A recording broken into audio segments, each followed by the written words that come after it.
এই টিউটোরিয়ালে আমরা দেখব অ্যাকচুয়ালি কল স্ট্যাক এবং মেমোরি হিপের রিলেশন। কল স্ট্যাক তো আমরা দেখেছি যে আমাদের একটা স্ট্যাক, সেখানে হচ্ছে আমরা যখনই কোনো ফাংশন কল দেই সেই ফাংশনটাকে আমি ওখানে স্টোর করে নেই, ফাংশনটার এক্সিকিউশন শেষ হলে ওটা ওখান থেকে ফেলে দিই। সাপোজ একটা কোড দেখাই আমি আপনাদের। সো আমার একটা ফাংশন লিখি আমি, ফাংশন সাম নাম্বার, নাম দেই নাম, অ্যান্ড এটার ভেতরে আমার একটা ভ্যারিয়েবল আছে কনস্ট্যান্ট n ইকুয়ালস টু 5 এবং আমি রিটার্ন করব n।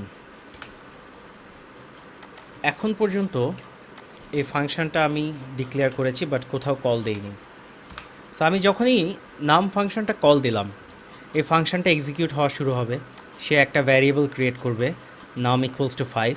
সো যখনই একটা ভ্যারিয়েবল ক্রিয়েট করবে তার মানে হচ্ছে এই ভ্যারিয়েবলটা মেমোরির কোথাও না কোথাও তো রাখা লাগবে।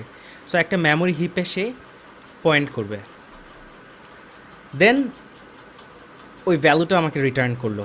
এখন এই রিলেশনটা যদি আমি ছবির মধ্যে দেখি, অ্যাট সাম পয়েন্ট আমার যখন ফাংশনটা আমি কল করেছি ফাংশনটা আমার স্ট্যাকে আছে এবং এটার যে আমি যে এন ভ্যালুটা ডিক্লেয়ার করেছিলাম সেটা একটা মেমোরি হিপে পয়েন্ট করে আছে বা কোনো একটা মেমোরি লোকেশনে পয়েন্ট করে আছে। আমার যখনই এক্সিকিউশন শেষ হয়ে যাবে আমার ফাংশনটাতে ডেস্ট্রয় হয়ে যাবে এবং ফাংশনটা যখনই ডেস্ট্রয় হয়ে যাবে পয়েন্টারটাও ডেস্ট্রয় হয়ে গেল। আশা করি কল স্ট্যাকের আর মেমোরি হিপের মধ্যে রিলেশনটা আমরা বুঝতে পেরেছি। এটা শুধু যে ভ্যারিয়েবল তা না, এটা কোনো একটা অবজেক্ট হতে পারে, এটা আরও অন্য জিনিস হতে পারে। ইভেন একটা ফাংশন যখন ডিক্লেয়ার করি আমরা, সে নিজেও কোনো একটা মেমোরি হিপে থাকে।